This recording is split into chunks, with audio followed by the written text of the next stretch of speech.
EU foreign ministers are meeting later today to set out Europe's response to the tensions between Washington and Iran. Well, with a preview of what to expect from that meeting, our correspondent Jack Parrick is in Brussels and we can go there now. Morning to you, Jack. We heard earlier this week and we spoke about this, the conference that von der Leyen and Borrell gave. And one thing both of them stressed was not only de-escalation, but also the importance of the nuclear deal. Donald Trump's made it really clear that actually he wants the EU to step away from it. So what do we think is likely to actually happen in reality? Well, everything we've heard from the European side, Rosie, is that they will continue to try and work within the framework of the Iran nuclear deal that was signed in Vienna back in 2015.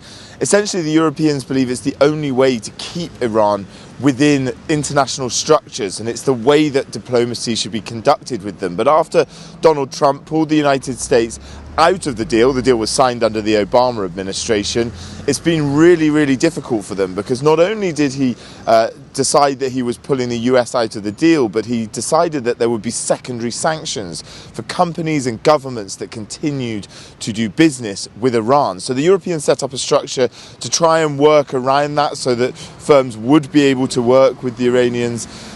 But Tehran has really expressed quite frequently that really not enough has been done to save the economy. And now, after this week where the heightened tensions felt that we were really on the brink of serious armed conflict, now the EU ministers meeting here in Brussels, it doesn't feel like it's quite so imminent as it did perhaps on Tuesday or Wednesday this week.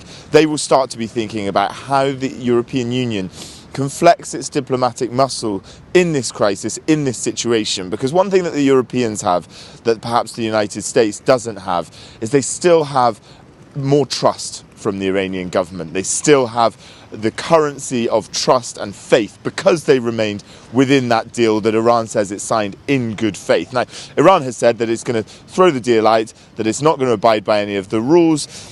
The Europeans could start a dispute mechanism through the terms of the deal, but it's unlikely they would do that until the International Atomic Energy Agency says that Iran is in breach of its nuclear limits. That whole deal was trying to prevent nuclear proliferation, prevent Iran from getting nuclear weapons. The EU foreign ministers will be discussing that today. How do they move forward diplomatically? But also, you've got to remember that they want to avoid any conflict, any crisis in the Middle East, because the last one that we saw, the Syria crisis, caused a massive refugee crisis for the European Union, Rosie.